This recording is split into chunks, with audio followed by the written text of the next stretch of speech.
হর্ষদ মেহতা। কিছুদিন আগে লাকি ভাস্কর মুভির এক্সপ্লেনেশন তো সবাই দেখেছো, যেখানে এই নামটার প্রশ্ন ঘুরেছে সবার মাঝে। ভাস্কর যেখানে মাত্র 100 কোটি টাকার মালিক হয়েছিল, সেখানে হর্ষদ মেহতা সামান্য জবার থেকে হয়েছিল আজকের জামানা 40,000 কোটি টাকার মালিক। কি অবিশ্বাস্য, তাই না? আর হবেই বা না কেন? 1992 সালে সে ছিল দুনিয়ার টপ ধনী ব্যক্তিদের একজন।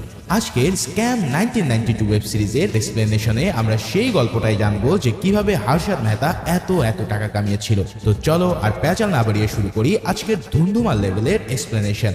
সময়টা 1992 সালের এপ্রিল মাসের 22 তারিখ। ভারতের বিখ্যাত দৈনিক পত্রিকা টাইমস অফ ইন্ডিয়ার মুম্বাইয়ের অফিসে হন্তদন্ত হয়ে একটা লোককে ঢুকতে দেখা যায়। তাকে দেখে মনে হচ্ছিল যে সে কিছু একটা বলার জন্য হাঁসফাঁস করছে। অফিসের সিনিয়র এডিটর আর.কে লাখানের সাথে দেখা করার পর সেই লোকটা খুব তাড়াহুড়া করে নিজের পরিচয় দেয়। শারদ বিল্লারি নামের এই ব্যক্তিটি ছিল ভারতের সবচেয়ে বড় ব্যাংক এসবিআই এর একজন কর্মকর্তা। শারদ মিস্টার লক্ষণকে বলে যে তার কাছে খুব ভিতরের এমন একটা খবর আছে যেটা পুরো ভারতকে কাঁপিয়ে দিতে পারে। এই অবস্থা দেখে টাইমস অফ ইন্ডিয়ার বিজনেস এডিটর কিরণ আগারওয়ালের কাছে তাকে পাঠিয়ে দেওয়া হয়। সে কিরণের অফিসে ঢুকে চেয়ারে বসা মাত্রই হাঁসফাঁস করে বলতে শুরু করে যে এসবিআই এ একটা বড় ফ্রড হয়ে গেছে। বিআর অর্থাৎ ব্যাংক রিসিট এবং এসজিএল লেজার ছাড়াই কেউ নাকি বিরাট অঙ্কের একটা লেনদেন করে ফেলেছে। তার মানে এটা একটা বড় লেভেলের কনফার্ম ফ্রড। এখন বিজনেস রিলেটেড এই টার্মস গুলো আমার মতন আম পাবলিক তো দূরের কথা, স্বয়ং বিজনেস এডিটর পর্যন্ত বুঝতে পারে না। তাই তিনি শারদকে এমন একজনের কাছে পাঠিয়ে দেন যার এই সমস্ত বিষয়ে টেকনিক্যাল জ্ঞান রয়েছে। তবে তোমাদেরকে সংক্ষেপে বলে রাখি, বিআর হলো ব্যাংক রিসিট আর এসজিএল হলো মূলত বিশেষ ধরনের ব্যাংক অ্যাকাউন্ট যেগুলোতে খুব বড় ধরনের মানি ট্রানজাকশনের জন্য ব্যবহার হয়। যদি তুমি একটা ব্যাংক থেকে অন্য কোনো সোর্সে কয়েকশো কোটি টাকা ট্রান্সফার করতে চাও, তাহলে তোমাকে অবশ্যই গভর্নমেন্টের লাইসেন্স করা এসজিএল অ্যাকাউন্টের মাধ্যমে সেটা সম্পূর্ণ করতে হবে। এই দুটো প্রসেসিং এরিয়ে যদি কেউ কোনো ট্রানজাকশন করে তাহলে সেটা হবে ইলিগাল। যাই হোক, শারদকে পাঠিয়ে দেওয়া হয় সুচিতা দালালের রুমে। আর সেখানে গিয়ে সে এই ফ্রডের ব্যাপারে বলতে শুরু করে। সে বলতে থাকে যে এসবিএল ব্যাংক থেকে 500 কোটি টাকার বিশাল বড় ফ্রড হয়ে গেছে, তাও আবার বিআর এবং এসজিএল ছাড়া। এখন সুচিতা দালাল এই ব্যাপারে টেকনিক্যাল জ্ঞান থাকায় সে সহজেই ব্যাপারটা বুঝে যায়। তাই সে এবার জিজ্ঞেস করে এই ফ্রডের পিছনে তাহলে কে রয়েছে। তারপর শারদ যেই নামটা বলে সেটা শুনে সুচিতার হুঁশ পুরোই উড়ে যায়। সেই ব্যক্তির নাম হর্ষদ মেহতা, যে কিনা ওই সময়ের শেয়ার মার্কেটের বিগ বুল। এখন এই নাম শুনে সুচিতার কপাল কেন উপরে উঠে গিয়েছিল সেটা আমরা এই সিরিজে জানতে পারবো। তো চলো এবার শুরু করি একদম প্রথম থেকে, অর্থাৎ কে এই হর্ষদ মেহতা আর সে কিভাবেই এই শেয়ার মার্কেটে ডন হয়েছিল তা জেনে আসি। হর্ষদ মেহতা তখনকার সময়ের খুব বড় বিজনেসম্যান হলেও তার লাইফের জার্নিটা কিন্তু খুব একটা ইজি ছিল না। মিডল ক্লাসের ফ্যামিলিতে বিলং করা হর্ষদের বাবা কাপড়ের বিজনেস ফেল করার কারণে তাকে পিয়নের চাকরি থেকে শুরু করে অনেক ধরনের ছোটখাটো চাকরি করতে হয়। ছোট্ট একটা ঘরে বাবা, স্ত্রী, মা আর ভাই আশ্বিনকে নিয়ে থাকতে গিয়ে তার রীতিমতন হিমশিম খেয়ে যাচ্ছিল। এমন পাঞ্চা জীবনে ভীষণ অতিষ্ঠ হয়ে ওঠা হর্ষদের লক্ষ্য ছিল কিন্তু অনেক বড়। একদিন তার ভাইয়ের সাথে আলাপ করতে করতে সে বলে ওঠে, চারপাশে কত লোকই কত কিছু করে টাকা কামাচ্ছে আর আমরা পড়ে আছি একটা ভাঙা ঘর নিয়ে। প্রতিবেশী জিজ্ঞেস তো তার পুরো ফ্যামিলি সহ শেয়ার মার্কেটে ইনভেস্ট করে রাতারাতি টাকার কুমির হয়ে উঠেছে। এখন তারা যদি পারে তাহলে সে কেন পারবে না? তবে আশ্বিন শেয়ার মার্কেট নিয়ে এতটা কনফিডেন্স ছিল না, কারণ সে জানতো যে এটা এমন একটা জায়গা যেখানে উপরে উঠলে তো ওঠাই যাবে, কিন্তু নিচে একবার নামা শুরু করলে মাজা ভেঙে পড়তে হবে। কিন্তু হর্ষা তার মন স্থির করে ফেলেছিল যে সে এই রিস্ক নিয়ে বিজনেসে একটা দাও নেবে। তাই আশ্বিনের সাহায্যে সে চলে যায় মুম্বাইয়ের স্টক এক্সচেঞ্জের এক ব্রোকার অফিসে। সেখানকার বস আম্বালাল তার হুলিয়া দেখে প্রথমে তাকে কাজে নিতে চায় না, কিন্তু সে বারবার অনুরোধ করার পর আম্বালালা তার মেমোরি চেক করার জন্য এক গাদা খাবারের নাম দ্রুত বলে তাকে অর্ডার করতে বলে।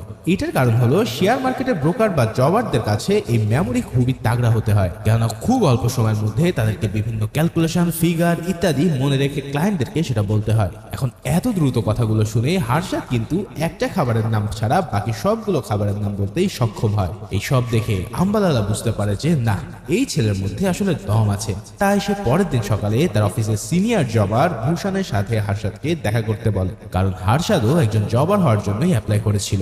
জবাররা আসলে শেয়ার মার্কেটের এক ধরনের ইনভেস্টর যারা ব্রোকারদের শেয়ার ডিলারের কাছে কেনাবেচা করে দেয়। এখন এই ব্যবসাটা যে রিস্কি তা তো তোমরা বুঝতেই পারছো, কারণ শেয়ারের প্রাইস কখন কোন দিকে যাবে সেটা বলা খুবই কঠিন। তবে হর্ষদের কথা হলো রিস্ক হ্যাঁ তো খেয়। তাই সেই ছোট্ট রিস্কটা নিয়ে পরের দিন থেকে নিজের স্টক মার্কেটের লাইফের জার্নি শুরু করে দেয়। ভূষণের সাথে তার দেখা হয় বোম্বে স্টকের দালাল স্ট্রিটে। হ্যাঁ, ঠিকই শুনেছো, আমেরিকায় যেমন আছে ওয়াল স্ট্রিট, ঠিক তেমনি ভারতের মুম্বাই স্টকে আছে দালাল স্ট্রিট। ভূষণের কাছ থেকে হার্ষাদ শেয়ার মার্কেটের বেশ অনেক খুঁটিনাটি জেনে নেয়। ভূষণ তাকে পুরো মাছের বাজারের মতন একটা জায়গায় নিয়ে দাঁড় করায়। শেয়ার মার্কেটের ওই জায়গাটা একটা বক্সিং রিং এর মতো ছিল, তাই এটাকে বলা হতো জবার রিং। তার মতন হাজার হাজার জবার সেখানে প্রাণপণের ডিলারদের কাছে শেয়ার বেচার চেষ্টায় লেগে আছে। আবার কেউ কেউ অন্যান্য জবারের কাছ থেকে লো প্রাইসে প্রফিট শেয়ার কিনে নিচ্ছে। প্রথমে এমন হট্টগোলে হার্ষাদ পুরোই হতভম্ব হয়ে দাঁড়িয়েছিল। পরে ভূষণের কথা হুঁশ ফেরার পর সেও নিজে শেয়ার বেচা শুরু করে দেয়। তবে প্রথম দিনে হার্ষাদ 25,000 টাকার স্টক বিক্রি করতে সক্ষম হয়েছিল। তবে সেখানে তার একটা ছোট্ট গোলমাল হয়ে যায়। তার হিসেবে সে 25,000 টাকার শেয়ার বিক্রি করলেও ডিলারের রিপোর্টে কেবল 23,000 টাকার কথাই উল্লেখ ছিল। তাই ব্রোকার আম্বালালার অফিসে তার ডাক পড়ে। আম্বালালা প্রথমে এমন ভুলের জন্য তাকে কাছ থেকে বের করে দিতে চায়। তবে হার্ষাদ যখন কনফিডেন্সের সাথে বলে যে সে কয়েক গুণ প্রফিট এনে এই লস পুষিয়ে দেবে, তখন আম্বালালা তাকে আরো একটা চান্স দেয়। কিন্তু ভূষণের কথা হলো যে আম্বালালা তাকে কোনো চান্স দেয়নি, বরং হার্ষাদ ছোট্ট একটা ভুল করলেও সে প্রথম দিনে 25,000 টাকার স্টক বিক্রি করেছিল, যেটা ছিল জবারদের জন্য এক বিশাল রেকর্ড। তাই আম্বালালা যতই ভাব দেখায়, সে এমন একটা লম্বা রেসের ঘোড়াকে কখনোই ছাড়বে না। ভূষণের কথায় কনফিডেন্স পেয়ে হার্ষাদ জোরে সোরে তার জবারের কাজ শুরু করে দেয়। দেখতে দেখতে সে 1 বছরের মধ্যে দালাল স্ট্রিটে সবচেয়ে সাকসেসফুল জবারের মধ্যে একজন হয়ে ওঠে। তার কাছ থেকে প্রফিটেবল শেয়ার কেনার জন্য অন্যান্য জবাররা পর্যন্ত লাইন ধরে থাকতো। কিন্তু এটা তো কেবল শুরু, খেলা এখনো বহুত বাকি আছে বস। একদিন নিউজ পেপার পড়তে গিয়ে হার্ষাদ এবং ভূষণ খেয়াল করে যে প্রিমিয়ার অটো নামের একটা কোম্পানি তাদের গাড়ির দাম বাড়াতে চলেছে। এই কোম্পানির শেয়ার প্রাইস কিন্তু গত 1 সপ্তাহ ধরে চড়া দামে বিক্রি হচ্ছিল। তার মানে কোম্পানির ভিতরের কেউই গাড়ির প্রাইস বাড়ার খবরটা লিক করে দেওয়ায় শেয়ারের প্রাইস উপরের দিকে চলে গেছে। ভূষণ তখন বলে এই ধরনের ট্রেডিংকে বলা হয় ইনসাইড ট্রেডিং, যেটা ইন্ডিয়ার বাইরে অন্যান্য দেশে একদম ইললিগাল। এখন হার্ষাদও তার গোল পূরণ করার জন্য যে কোনো লিমিট পর্যন্ত যেতে রাজি ছিল। সে এবার ওয়ার্কারদের সাথে কোনোভাবে আঘাত করার প্ল্যান করতে থাকে, যাতে ভিতরের খবর জানতে পেরে সে ইনসাইড ট্রেডিং করতে পারে। মানে বসের প্ল্যানটা কিন্তু ছিল অনেক উপরে ওঠা। ভূষণের সাথে সে বিভিন্ন কোম্পানির অফিস আর কারখানায় ঘোরার পর তার একটা ট্রেড ইউনিয়নের পাওয়ারফুল নেতার সন্ধান পায়, যাকে সব ওয়ার্কাররা বস মানত। ডক্টর দাদা স্যাটার নামের এই লোকটা অদিতের ডক্টর হলেও সে ছিল ট্রেড ইউনিয়নের বস। হার্ষাদ তার চেম্বারে গিয়ে প্রথমে তাকে শেয়ার মার্কেট আর ওয়ার্কারদের রিলেশন বোঝানোর চেষ্টা করে, কিন্তু দাদা স্যাটাম তার কিছুই বুঝতে না পেরে সে বকবক মনে করে তাকে সোজা বের করে দিতে চায়। ঠিক তখনই হার্ষাদ মক্ষম কথাটা তার সামনে তুলে আনে। প্রিমিয়ার অটো নামক কোম্পানিটার শেয়ারের প্রাইস বাড়ার পিছনে দায়ী খবরটা কিন্তু কোনো একটা ওয়ার্কারে লিক করেছিল, কিন্তু তাতে ওয়ার্কার্স ইউনিয়নের কোনো লাভ হয়েছে কি? পেট ভরেছে তো কেবল ব্রোকার আর মার্কেট ইনভেস্টরদের। তাই হার্ষাদ স্যাটামকে বলে তাকে শুধু কোম্পানির ভিতরের খবরগুলো তার এনে দিতে হবে। কোথায় প্রোডাকশন বাড়ছে, কোথায় সমস্যা হচ্ছে, কিংবা শ্রমিকরা হরতাল করছে কিনা, এই সব খবরই শেয়ার মার্কেটকে কন্ট্রোল করার জন্য যথেষ্ট। তাই যদি স্যাটাম তাকে সাহায্য করে, তাহলে প্রফিটের একটা অংশ সে পাবে এবং সেটা চলে যাবে ওয়ার্কার্সদের ফান্ডে।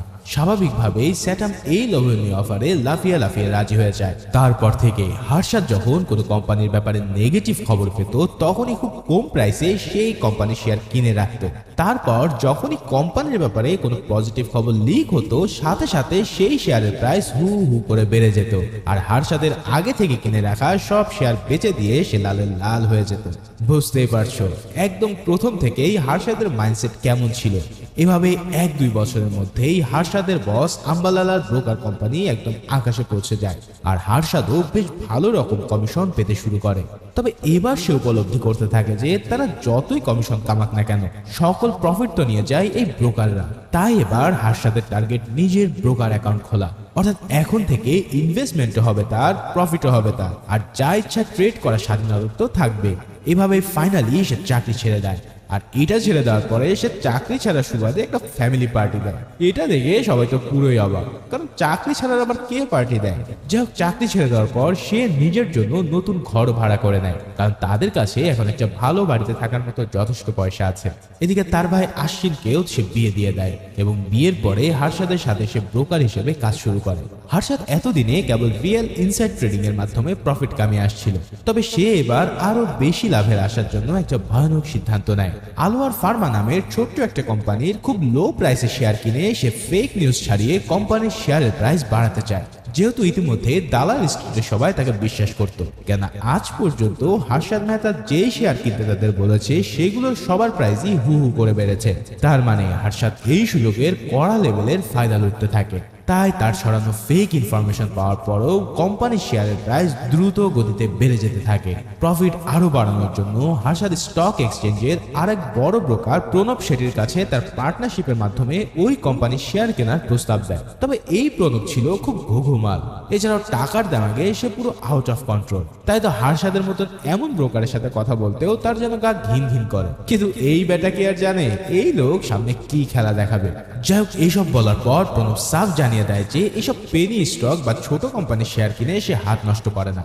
এইসব শুনে হার্ষাদ বুঝতে পারে যে তাকে এক প্রকার অপমানই করা হলো। তাই সে এবার শুরু করে আসল খেলা। অন্যদের সাথেও সে নেমে পড়ে আলোয়ার ফার্মার শেয়ার বিক্রি করতে। তার লোভনীয় কথা আর এগ্রেসিভ মুড দেখে সবাই ভরসা পায়, আর দেদারসে সবাই এই নাম সর্বস্ব কোম্পানির শেয়ার কেনা শুরু করে দেয়, যার ফলে পুরো দিন শেষে এই কোম্পানির প্রাইস বেড়ে যায় বিশাল অ্যামাউন্টে। এই কাণ্ড দেখে তো সবার চোখ একদম কপালে উঠে যায়, কারণ আলিয়ার ফার্মার শেয়ার এখন 5 রুপি থেকে সোজা 20 রুপিতে উঠে গেছে। এভাবে বড় ধরনের প্রফিটের গন্ধ পেয়ে প্রণব শেঠিও সেদিন 50-50 পার্টনারশিপে হার্ষাদের সাথে ইনভেস্ট করতে রাজি হয়ে যায়। কি বুঝতে পারলে তো, যতক্ষণ না পর্যন্ত তুমি খেলায় গোল না দিচ্ছ ততক্ষণ কেউ তোমাকে পাত্তা দেয় না। যাই হোক, সব মিলিয়ে হার্ষাদের ব্রোকার লাইফ এখন তুঙ্গে। সে নিজের জন্য নতুন গাড়ি পর্যন্ত কিনে ফেলেছে। তবে এরপরে তার জীবনে আসে সবচেয়ে বড় ধাক্কা। প্রতিদিনকার মতনই একদিন জবার রিংয়ে ঢুকতে গিয়ে হার্ষাদ হঠাৎ শুনতে পায় যে কেউ একজন চিৎকার করে বলছে স্টক মার্কেট ক্র্যাশ হয়ে গেছে। দ্রুত ভিতরে ঢোকার পর আশ্বিন এসে তাকে জানায় যে অন্যান্য সবার মতন তারাও এখন পুরো দেউলিয়া। অজয় কেরিয়া নামের একজন বড় মার্কেট কিং রিলায়েন্স সহ বড় বড় কিছু কোম্পানির শেয়ার ডাম্প করেছে, অর্থাৎ ফেক ইনফরমেশন ছাড়িয়ে তারা প্রচুর পরিমাণে শেয়ার ব্রোকারদের কাছে বিক্রি করে দেয়। কিন্তু সেই ইনফরমেশন লিক হওয়া মাত্রই কোম্পানির শেয়ারগুলো একদম ধসে গেছে। আর এই প্যানিকে যত রিটেলার শেয়ার হোল্ডার ছিল তারা সবাই তাদের সমস্ত শেয়ার বিক্রি করে দেয়, যার ফলে পুরো শেয়ার মার্কেট একদম নিচের দিকে পড়ে গিয়ে মার্কেট ক্র্যাশ হয়ে গেছে। 1982 সালের এই ভয়ানক ক্র্যাশে হার্ষাদ এবং আশ্বিনের ইনভেস্টমেন্ট করা 10 লাখ রুপি মাত্র 10 মিনিটের মধ্যে হাওয়া হয়ে যায়। এখন এই খবর পাওয়ার পর মাথায় হাত দিয়ে দাঁড়িয়ে থাকা ছাড়া হার্ষাদের আর কিছুই করার ছিল না। কিন্তু তার লাইফের কাহিনী তো কেবল শুরুই হয়েছে। এখন সেখান থেকে সে কিভাবে ঘুরে দাঁড়াবে সেটা জানতে চলো শুরু করি সেকেন্ড এপিসোড। সেকেন্ড এপিসোডের শুরুতে আমরা দেখতে পাই যে শেয়ার মার্কেটের এই লসের পর মেহতা ফ্যামিলির এখন পুরোই খারাপ অবস্থা। বিশাল অঙ্ক লস খাওয়ার পর ধার মেটানোর জন্য হার্ষাদের বাবা তাদের প্রায় সর্বস্ব বিক্রি করে দিয়েছে। এছাড়াও এতদিনের কারণে হার্ষাদের স্টক মার্কেটের ট্রেডিং অ্যাকাউন্ট পর্যন্ত বন্ধ হয়ে যায়। কিন্তু হার্ষাদ পণ করে রেখেছিল যে যত কিছুই হোক সে দালাল স্ট্রিটের পথ ছাড়বে না। যতটা লস সে ফেস করেছে তার সে কয়েক গুণ সে উসুল করেই ছাড়বে। কিন্তু এরই মাঝে একদিন অপ্রত্যাশিতভাবে হার্ষাদের বাবা মৃত্যুবরণ করে। বাবার এই আকস্মিক চলে যাওয়ায় সবার মাথায় যেন আকাশ ভেঙে পড়ে। হার্ষাদের ভাই আশ্বিনও চাকরি নিয়ে শ্রীলঙ্কায় চলে যেতে চায়। কিন্তু একদিন দালাল স্ট্রিটের বাইরে বসে নাস্তা করার সময় পুরাতন এক জবার হঠাৎ এসে তাকে বলে যে হার্ষাদ ভাই, প্লিজ আমাকে কয়েকটা ইনভেস্টমেন্ট করার টিপস দেন, কারণ আপনি আমাকে যতবার ইনভেস্টমেন্ট করেছেন আমার ততদিনই লাভ হয়েছিল। এখান থেকেই হার্ষাদের মাথায় আইডিয়া আসে যে তার কাছে যেহেতু টাকা নেই তাই শেয়ার মার্কেটে সে এবার কনসালটেন্সির ব্যবসা খুলে বসবে। আর এই কনসালটেন্সি ফার্মে যখন ক্লায়েন্টরা তার কাছে কনসালটেন্ট নিতে আসবে তখন তাদের টাকা দিয়ে সে ইনভেস্ট করবে। সো যেই ভাবা সেই কাজ, হার্ষাদ এবার কনসালটেন্সি কোম্পানির নাম পর্যন্ত ঠিক করে ফেলে। গ্রোমোর নামক কোম্পানি স্টার্ট করার পর সে প্রথমে বেশ কিছু ইনভেস্টরের কাছে যায়। সবাই প্রথমে তাদের কাছে ইনভেস্ট করতে না চাইলেও দক্ষ ব্রোকার হওয়ার কারণে এই দুই ভাই মানুষকে ম্যানিপুলেট করার কাজটা খুব ভালো করেই জানতো। তাই তারা বেশ কিছু ইনভেস্টরকে রাজি করাতে সক্ষম হয়। এমনকি সুরেশ ভাই নামের মহাজনকে বুঝিয়ে সুঝিয়ে তারা নিজেদের ট্রেডিং অ্যাকাউন্টটা পর্যন্ত চালু করে ফেলে। মানে হার্ষাদ মেহতা এবার আবারও পুরাতন ফর্মে ব্যাক করেছে। নিজের খোলা কনসালটেন্সি ফার্মের জন্য প্রথমে একটা ঘর ভাড়া করার পর তারা কিছু এমপ্লয়ি জোগাড় করে ফেলে। এরপর হার্ষাদ আবারও চলে যায় প্রণব শেঠির কাছে। মার্কেটের ব্যাপক পরিচিতি থাকার কারণে প্রণব খুব ভালোভাবে ইনভেস্টমেন্ট জোগাড় করতে পারত। তাই সে হার্ষাদকে বেশ কিছু ধনী ক্লায়েন্টের একটা পার্টিতে নিয়ে যায়, যেখানে হার্ষাদ তাদেরকে 10 লাখ রুপি ইনভেস্ট করার জন্য রাজিও করিয়ে ফেলে। কিন্তু পার্টিতে বেহায়াপনা দেখার পর সে কিছু না বলে সেখান থেকে বেরিয়ে আসে, কারণ সে ছিল একজন প্রপার ফ্যামিলি ম্যান। এর জন্য প্রণব তাকে বকাঝকা করলেও হার্ষাদ দেখিয়ে দেয় যে সে ইতিমধ্যে যথেষ্ট পরিমাণ ইনভেস্টমেন্ট জোগাড় করে ফেলেছে। এদিকে এই পর্যায়ে এসে আমাদের স্টোরিতে এন্ট্রি হয় এক নতুন খেলোয়াড়ের। তার যাত্রা খুবই সাধারণভাবে শুরু হলেও পরবর্তীতে সে হার্ষাদের জীবনে কতটা প্রভাব রাখবে সেটা তোমরা ধীরে ধীরে জানতে পারবে।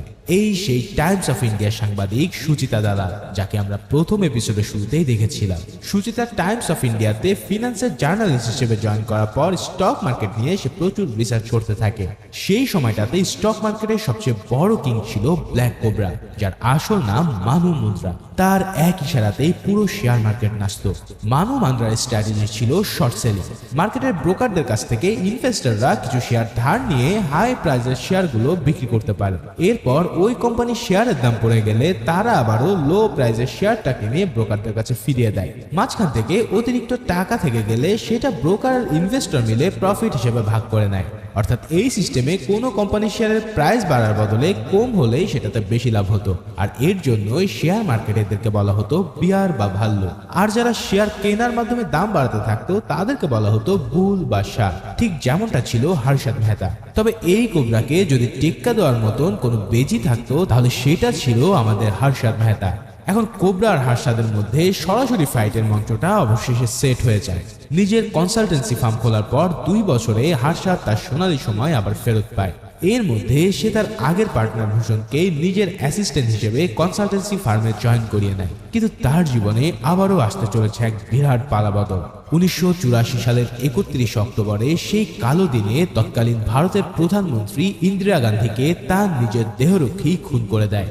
ইন্ডিয়ান ইকোনমিতে এই হত্যার বিরাট প্রভাব ফেলতে চলেছিল, কেননা পরবর্তী প্রধানমন্ত্রী হতে যাচ্ছিলেন জীবনে কোনোদিন পলিটিক্সের ধারে কাছে না থাকা রাজীব গান্ধী। শেয়ার মার্কেট যে ক্র্যাশ করবে সেই ব্যাপারে সমস্ত ব্রোকাররা প্রায় শতভাগ নিশ্চিত ছিল। তখন ব্ল্যাক কোবরা ওরফে মানু মুন্দ্রা ভাবলো যে শর্ট সেলিং এর জন্য এটাই তার কাছে সবচেয়ে বড় সুযোগ। এই সময় কোনো কোম্পানির শেয়ার যদি নিচের দিকে একটু নামানো যায় তাহলে এই প্যানিকে যত শেয়ার রয়েছে তাহলে সবাই তাদের সব শেয়ার সেল করে দেবে। স্টক মার্কেটের ভাষায় এই জিনিসটাকে বলা হয় স্কোয়ার আপ।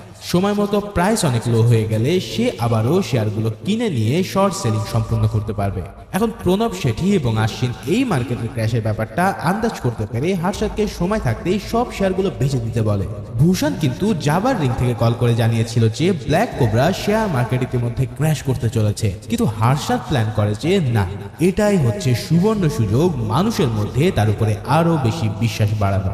এখন যদি সে কোনো মতে এই ক্র্যাশ বাঁচিয়ে মার্কেট উপরে রাখতে পারে তাহলে পুরো শেয়ার মার্কেটে কেবল একটা নামের উপরে চলবে, আর তা হলো বিগ বুল হর্ষদ মেহতা। তবে এই ক্র্যাশ থেকে বাঁচতে হলে হর্ষদকে ইনভেস্টমেন্ট করতে হবে হিউজ অ্যামাউন্ট। তাই সে তার সকল ক্লায়েন্টকে কল দিয়ে ইনভেস্টমেন্ট ম্যানেজ করা শুরু করে দেয়।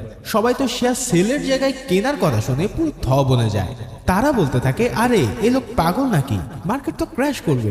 তবে হর্ষদ সবাইকে বলে যে আমার পার্সোনাল গ্যারান্টি রইল, যদি তোমাদের 1 টাকা আমি 5 টাকা করে দিতে না পারি তাহলে আমার নাম হর্ষদ মেহতা নয়। ঠিক এভাবেই সে তার কনফিডেন্স দিয়ে সবার কাছে ইনভেস্টমেন্ট করা শুরু করে দেয়, যার ফলে সেদিন মার্কেট পড়া তো দূরে থাক, ইন্দ্রনের প্রাইস বাড়তে থাকে রকেটের গতিতে। অন্যদিকে কম প্রাইসে কেনার অপেক্ষায় থাকা কোবরার প্ল্যান পুরোপুরি ফেল মারে। এই বিরাট ঝাটকার পর ব্ল্যাক কোবরা এবার সেটাকে পার্সোনালি নিয়ে ফেলে, আর সে সুযোগ মতন হর্ষদ মেহতার টুটি চেপে ধরার জন্য অপেক্ষা করতে থাকে। একবার চিন্তা করো, কোনো কিছু পাবার জন্য ভিশনটা আসলে কতটা জরুরি। আসলে রিস্ক না নিলে বড় কিছু করা কখনোই সম্ভব না। যাই হোক, ইন্দিরা গান্ধী মারা যাওয়ার 2 বছরের মধ্যে হর্ষদ তার কনসালটেন্সি ফার্ম থেকে কোটি কোটি টাকা লেনদেন করতে সক্ষম হয়। সে ইন্দ্রোল, জুরারি অ্যাগ্রো এবং স্পেক নামে 3টা কোম্পানিতে অনেক টাকা ইনভেস্টমেন্ট করে রেখেছিল, কিন্তু স্পেক কোম্পানির শেয়ারের প্রাইস ফল করার কারণে তাকে কোটি টাকা লসও ভোগ করতে হয়। আর এই সুযোগে ব্ল্যাক কোবরা তার লোকদেরকে শেয়ার মার্কেটে হর্ষদ মেহতার নামে ফেক নিউজ ছড়ানোর কাজে নেমে পড়ে। স্পেক কোম্পানির লসের পিছনে তারা হর্ষদকে দায়ী করে তার উপর থেকে ইনভেস্টরদের বিশ্বাস তুলে নেওয়ার একটা প্ল্যান করে। কিন্তু হর্ষদ তো একবারে কাঁচা খেলোয়াড় না, তাই নিজের নেটওয়ার্ক থেকে সে আগেই খবর পেয়ে যায় যে ব্ল্যাক কোবরা তার রেপুটেশন নষ্ট করতে চলেছে। এতক্ষণ হয়তো তোমরা বুঝতে পারছো যে এই মার্কেটের রেপুটেশনই সব, কেননা হর্ষদের কথাতেই সবাই চোখ বন্ধ করে শেয়ার কিনে ফেলতো। যাই হোক, নিজের রেপুটেশন আরো বেশি স্ট্রং করার জন্য হর্ষদ এবার চালে অন্য চাল। কোবরার বেয়ার গ্যাং সেটা করার আগেই হর্ষদ তার সমস্ত এমপ্লয়ীদের বেতন সহ নিজের ফার্মের যত পাওনা বাকি ছিল সব কিছু নিজের পকেট থেকে অ্যাডভান্স অ্যাডভান্স পে করে দেয়। আর এটা করার ফলে পুরো মার্কেটে তার দিকে কেউ আঙ্গুল তুলে পর্যন্ত তাকাতে পারে না। সেই সাথে সাথে পুরো মার্কেটে ছড়িয়ে যায় যে হর্ষদ মেহতার কাছে ফান্ডের কোনো অভাব নেই, আর সে কারো টাকা মেরে খাওয়া লোক না। এভাবে কোটি টাকা লস খেয়েও হর্ষদ তার রেপুটেশন ঠিকই ধরে রাখে। আর এবারও কোবরার প্ল্যান একবারে মাঠে মারা যায়। তাহলে হর্ষদ আর কোবরার মধ্যে কি এখন ডিরেক্ট ফাইট হতে চলেছে?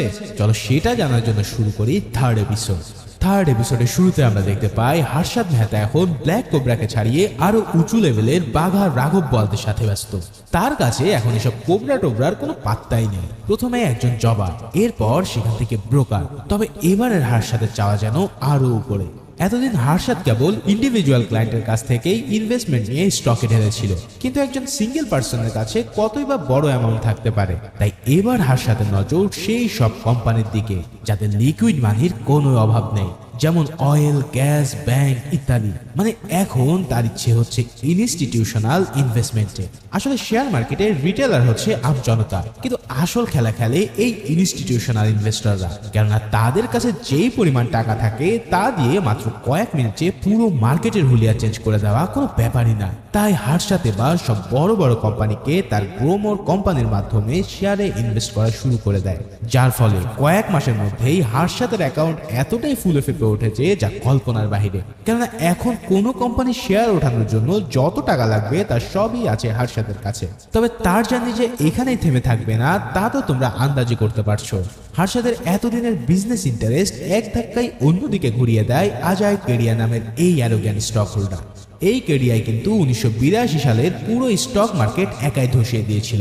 সেও ছিল সেই ব্ল্যাক কোবরা গ্যাংয়েরই এক লোক। হর্ষদ তার সাথে পরিচিত হতে গেলে সে ভীষণ অ্যাটিটিউড দেখিয়ে তার কার্ডটা পর্যন্ত ওয়েট্রেসের কাছে ফেলে দেয়।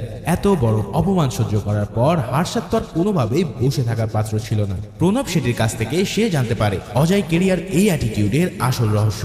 আসলে মার্কেটের যে যত বড় আর যার কাছে টাকার খনি আছে তার মধ্যে এমনই অ্যাটিটিউড জন্মায়। অজয় কেডিয়াও তার ব্যতিক্রম ছিল না, কারণ সে সামলাতো শেয়ার মার্কেটের চেয়েও বিরাট বড় এক খেলার মাঠ, যার নাম মানি মার্কেট। শেয়ার মার্কেটে যেমন মানুষ শেয়ার ইনভেস্ট করে, ঠিক তেমনি বড় বড় ব্যাংক মানি মার্কেটে সরকারি বন্ড কিংবা গভর্নমেন্ট সিকিউরিটিতে ইনভেস্ট করে। কারণ নিয়ম অনুসারে ব্যাংকের কাছে অতিরিক্ত ক্যাশ টাকা চলে এলে সেন্ট্রাল ব্যাংকের কাছে তার কিছু অংশ জমা দিতে হয় অথবা সিকিউরিটি বন্ড কিনে রাখতে হয়। এখন কোনো ব্যাংকের কাছে ক্যাশ টাকা বেশি হয়ে গেলে তারা কেন্দ্রীয় ব্যাংকে টাকা জমা দেওয়া এড়ানোর জন্য অন্য ব্যাংক থেকে সিকিউরিটি বন্ড কিনে নেয়। আবার কোনো ব্যাংকের সিকিউরিটি বন্ড বেশি হয়ে গেলে তারা ক্যাশ টাকার জন্য বন্ডগুলো বিক্রি করে দেয়। আর এভাবেই ব্যাংকগুলো নিজেদের মধ্যে লেনদেন করে। শেয়ার মার্কেটের মতোই মানি মার্কেট এই সাপ্লাই চেইন কন্ট্রোল করত মানি ব্রোকাররা। তারা সব ব্যাংকে খোঁজ রেখে ব্যাংকগুলোর জন্য ডিল ম্যানেজ করে, আর এই প্রক্রিয়ায় দুই পক্ষেরই কিছুটা প্রফিট পায়, যেখান থেকে একটা বড় অংশ ব্রোকারেজ হিসেবে ব্রোকাররা নিজেদের কাছে রেখে দেয়। অজয় কেডিয়া ছিল তাদেরই মধ্যে একজন। ব্যাস, হর্ষদের এবার মানি মার্কেট এন্ট্রি নেওয়ার ভূত চেপে বসে। প্রথমে সে তার ফার্মের সমস্ত এমপ্লয়ীদেরকে মানি মার্কেটের ট্রেডিং সম্পর্কে ভালোভাবে বুঝিয়ে দেয়। সিরিজের শুরুতে আমরা যেই এসজিএল এবং বিআর এর ব্যাপারে জেনেছি সেগুলো এই মানি মার্কেটেরই সবচেয়ে গুরুত্বপূর্ণ দুটো পার্ট। বড় বড় ব্যাংকের কোটি কোটি টাকার বন্ডগুলো যখন নিজেদের মধ্যে বিক্রি করে তখন এসজিএল অ্যাকাউন্টের ঝামেলা এড়াতে তারা বিআর রিসিপ্ট দেয়। কারণ এত বড় সংখ্যক সিকিউরিটি বন্ড এক ব্যাংক থেকে অন্য ব্যাংকে আনা নেওয়াটা বিশাল ঝামেলার ব্যাপার ছিল। তার উপর প্রায় সব ব্যাংকই খুব কম সময়ের জন্য সিকিউরিটি বন্ড কিনে সেই বন্ডগুলো আবার ফেরত দিয়ে দেয়। আর এর জন্যই ব্যাংকগুলো অন্য ব্যাংকে গাড়ি বোঝাই করে সিকিউরিটি বন্ড পাঠানোর বদলে সিম্পলি একটা রিসিপ্ট লেনদেনের প্রমাণ হিসেবে দিয়ে দেয়। সেটাকেই বলা হয় বিআর বা ব্যাংক রিসিপ্ট। লেনদেনের মেয়াদ শেষে বিআর ফেরত দিয়ে আবার টাকাও নেওয়া যেত। যাই হোক, মানি মার্কেটে ইনভেস্ট করার ডিসিশন নেওয়ার পর হর্ষদ প্রথমে সিটি ব্যাংক অফ ইন্ডিয়ার ফিনান্স অফিসার কৃষ্ণ ত্যাগীর সাথে দেখা করে, কিন্তু ত্যাগী তাকে এক কথায় ফিরিয়ে দেয়। কারণ মানি মার্কেটের ডিলাররা নতুন কাউকে মানি মার্কেটে ঢুকতে দিতে চায় না। আর আগে থেকেই ত্যাগীর পার্সোনাল ব্রোকার ছিল অজয় কেডিয়া। এরা দুজনেই ব্ল্যাক কোবরার সাথে মিলে বিহার কার্টেল চালাতো। হর্ষদ ত্যাগীর কাছ থেকে রিজেক্ট খেয়ে এবার চলে যায় ব্যাংক অফ আমেরিকায়। সেখানকার ট্রেজারি চিফ নীরাজ চোপড়ার সাথে সে একটা অ্যাপয়েন্টমেন্ট সেট করার চেষ্টা করে, কেননা সে এই মার্কেটের আসল কাহিনী তখনই জানতে পারবে যখন খোদ এই মার্কেটের কেউ তাকে সব জানাবে। কিন্তু নীরাজের তখন বিমানের একটা ফ্লাইটে মাদ্রাজ যাওয়ার কথা ছিল। হর্ষদ তখনই সেই একই প্লেনে নীরাজের পাশের সিটটি বুক করে ফেলে। মানে বোঝো একবার, হর্ষদের কাছে সুযোগ আসার মানে হলো সেটাকে সে নিয়েই ছাড়বে। নীরাজের পাশের সিটে বসতে বসতে সে তার সাথে কাকতালীয় ভাবে দেখা হওয়ার ভান করে ভাব জমিয়ে ফেলে। নীরাজ তাকে বলে সিটি ব্যাংকের ত্যাগী আর তার দলবল মিলে পুরো মার্কেট দখল করে রেখেছে। বিদেশি মালিকানাধীন হওয়ায় তাদের কাছ থেকে বিরাট অ্যামাউন্টের ফান্ডের সাহায্যে তারা যে কোনো মুহূর্তে সিকিউরিটি বন্ড কিনে লেনদেন করতে পারত, যার ফলে অন্যান্য ব্যাংকও তাদের কাছ থেকে বন্ড কিনতে বাধ্য হয়। যার ফলে পুরো মানি মার্কেটে এদের রাশ চলে। তখন হার্ষাদ বলে ওঠে যে যদি সিটি ব্যাংক এমন একটা গ্যাং বানাতে পারে তাহলে আমরা কেন পারবো না। আমরা ছোট ছোট কিছু ব্যাংকে একত্রিত করে তাদের মধ্যে সিকিউরিটি বন্ডের ডিলিংটা করিয়ে সিটি ব্যাংক থেকে কিছুটা ডিল কেড়ে নিতে পারে। এটা হলে মানি মার্কেটে সিটি ব্যাংকের প্রভাব কিছুটা হলেও কমে আসবে। মিরাজ প্রথমে একটু ইতস্ততা করলেও হার্ষাদের কথাটা ভেবে দেখার পর সে কিছু ব্যাংক ম্যানেজারের সাথে এই বিষয় নিয়ে মিটিং অ্যারেঞ্জ করে। এরপর থেকেই হার্ষাদ সেই ব্যাংকগুলোর মধ্যে বন্ডের ডিলিং শুরু করে দেয়। এদিকে বিয়ার কার্টেলের মতোই তাদেরও একটা গ্যাং তৈরি হয় যাকে বলা হতো বুল কার্টেল। কিন্তু এভাবে ডিল করে তারা ছোটখাটো প্রফিট কামালেও বড় কোনো দাও মারতে পারছিল না, কারণ বাঘা বাঘা সব ব্যাংকগুলো ছিল সিটি ব্যাংকের হাতে। তাই মাস্টার মাইন্ড হার্ষাদ এবার প্ল্যান করে যে সে এই খেলায় সবচেয়ে বড় গুটিটা নিয়ে খেলা শুরু করবে। তাই সে চলে যায় মূলধনের দিক থেকে ভারতের সবচেয়ে বড় ব্যাংক স্টেট ব্যাংক অফ ইন্ডিয়াতে, যারা লোকাল ব্যাংক তো বটেই, বড় বড় বিদেশি ব্যাংকের সাথেও বন্ডের ডিলিং এর মাধ্যমে মানি মার্কেটের বিরাট একটা অঙ্ক লেনদেন করে থাকে। হার্ষাদকে পুরোই অবাক করে দিয়ে এসবিআই এর ট্রেজারি ইনচার্জ কিমানি তাকে ব্রোকার হিসেবে রেখে দেওয়ার জন্য এক কথায় রাজি হয়ে যায়, কারণ তার রেপুটেশন ছিল যে সে তার ব্রোকার লাইফে নিজে লস খেলেও ক্লায়েন্টকে সে কখনো লস হতে দেয়নি। আর এখান থেকেই হার্ষাদ হয়ে যায় মানি মার্কেটের কিং। তার মানে কিসের কি প্রাইভেট ব্যাংক, হার্ষাদের হাতে আছে এখন ইন্ডিয়ার সবচেয়ে বড় ব্যাংকের আনলিমিটেড মানি। এদিকে মানি মার্কেটের কিং হয়ে যাওয়ার পরেও সে কিন্তু তার পুরাতন ডেরা অর্থাৎ শেয়ার মার্কেট ছেড়ে যায়নি।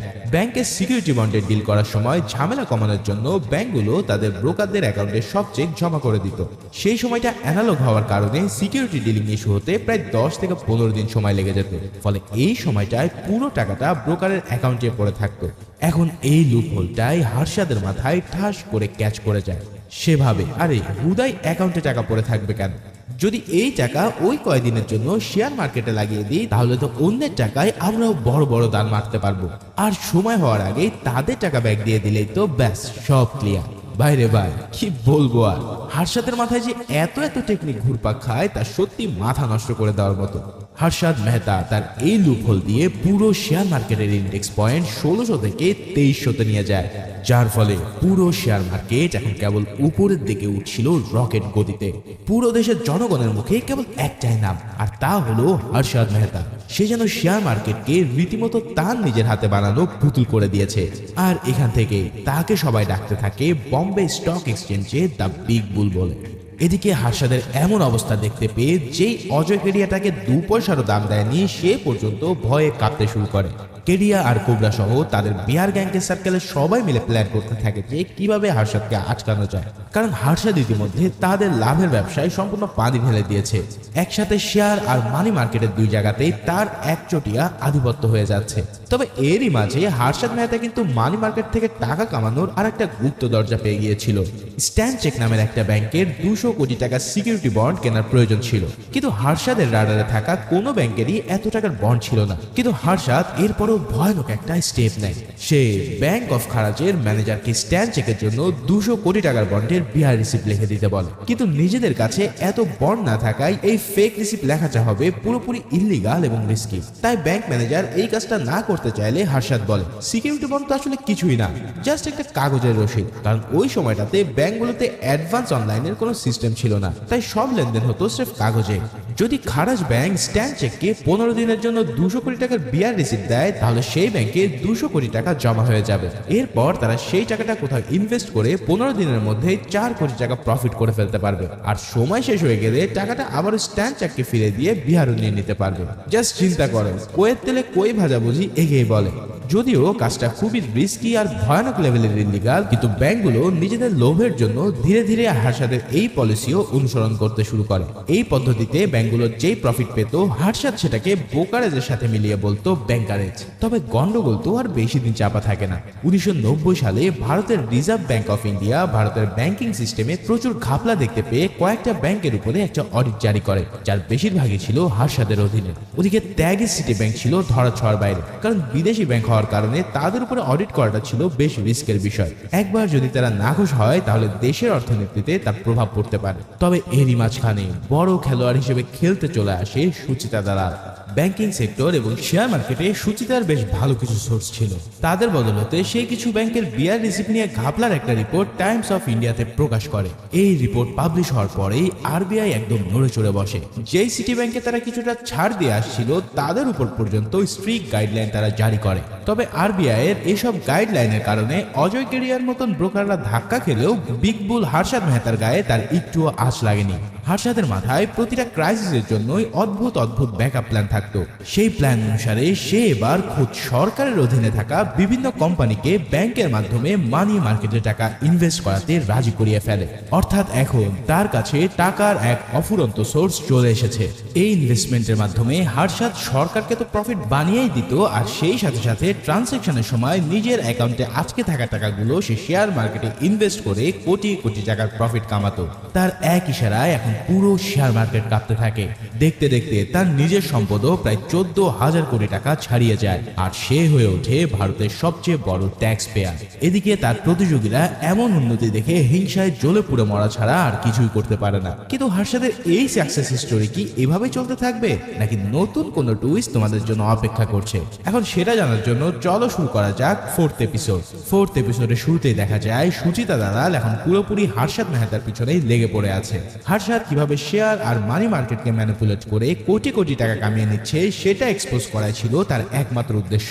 এর জন্য সে কিছুদিন আগে ডিজি নামের এক ব্রোকারের কাছ থেকে কিছু ইনফরমেশন জানতে গিয়েছিল। তবে তখন সেই লোকটা তাকে ফেরত দিলেও এবার সেই লোকটা নিজে এসে তাকে জানিয়ে দেয় যে হর্ষদের এত বিশাল ফান্ডের সোর্স আসলে সরকারের অধীনে থাকা কোম্পানিগুলো।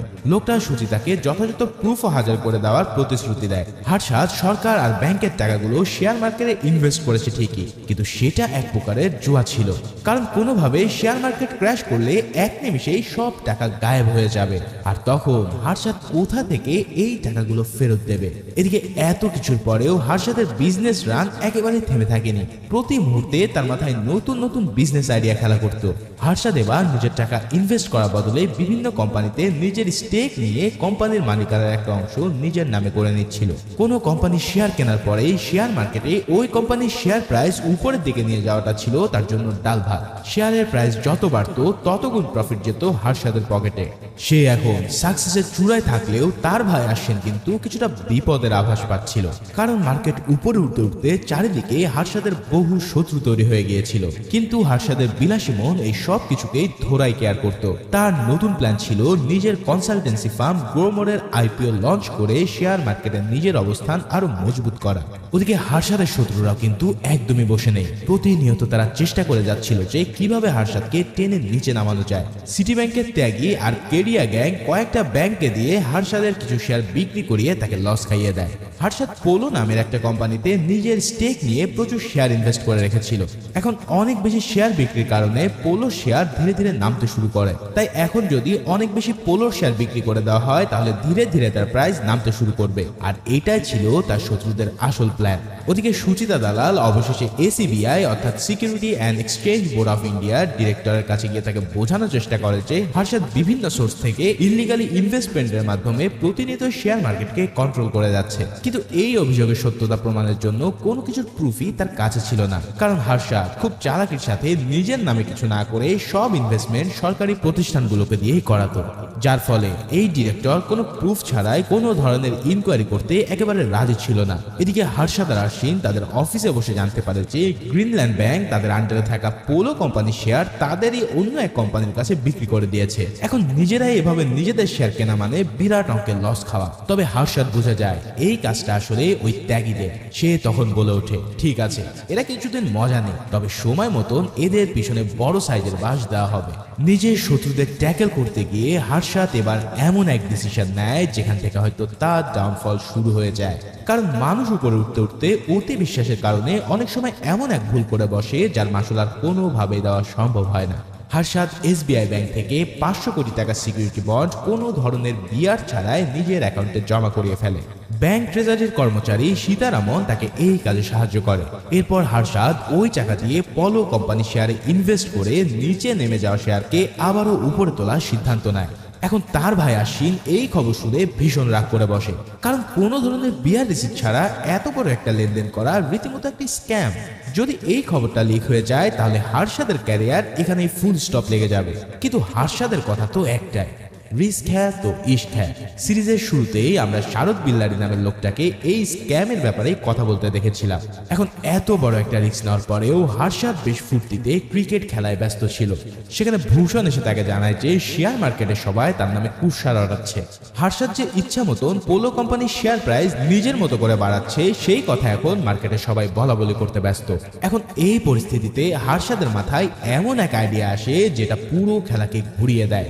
হার্ষাদ কিছু সাংবাদিক এবং অ্যাডভার্টাইজারকে ডেকে নিজের নামে একটা অ্যাড ক্যাম্পেইন লঞ্চ করায়। এই অ্যাডের টাইটেল ছিল আই অ্যাম এ লায়ার, কিন্তু ভিতরে লেখা ছিল হার্ষাদ মেহতা তার ইনভেস্টরদেরকে যে প্রফিট এনে দেওয়ার কথা ছিল তার চেয়েও সে বহু গুণে তাদেরকে প্রফিট এনে দিয়েছে, তাই সে নিজেকে এখন লায়ার বলছে।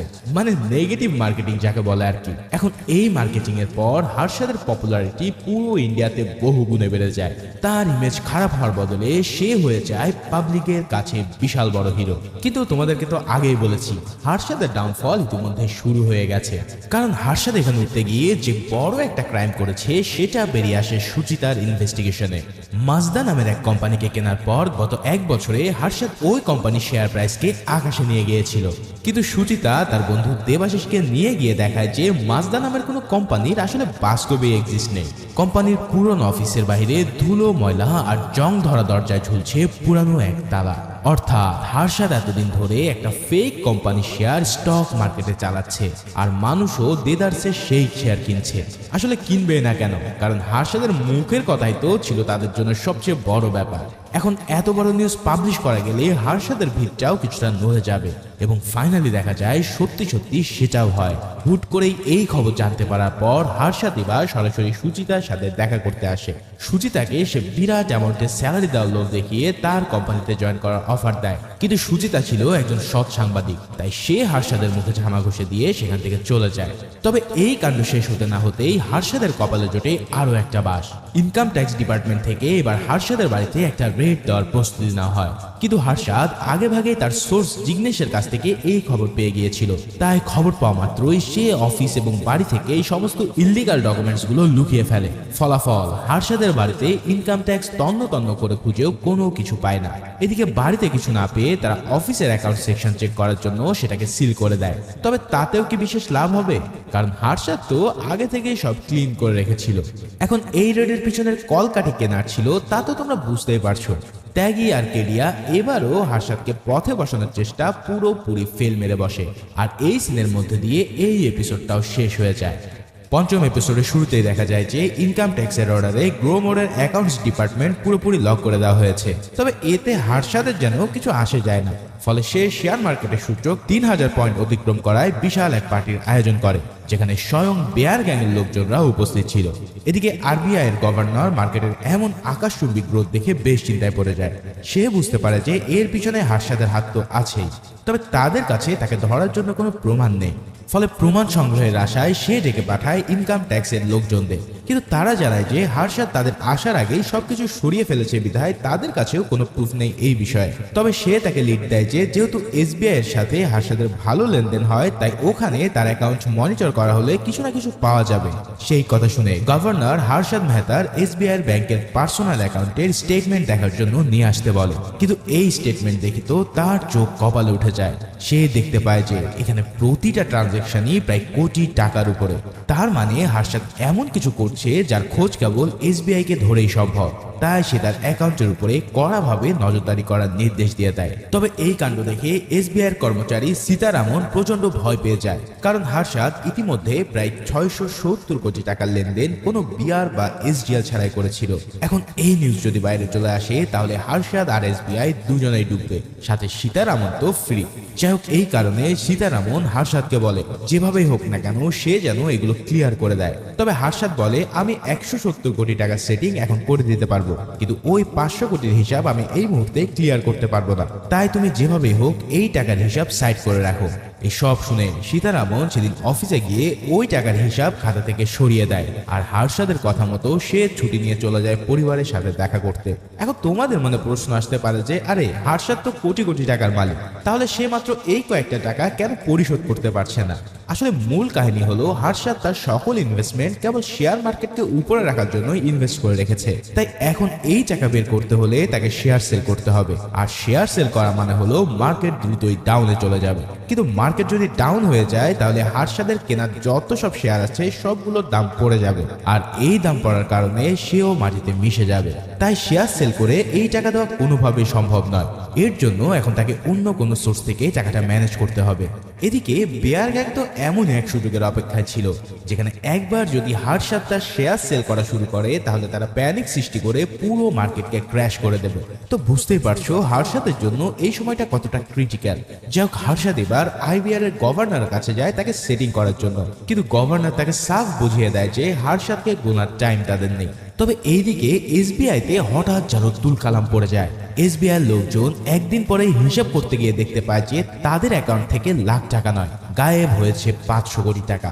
তারা বুঝতে পারে যে এই কাজ কে করেছে তার একমাত্র সন্ধান সীতারামনই দিতে পারবে। তাই তারা পুরো বিষয়টা গোপন করে চলে যায় সীতারামনের খোঁজে।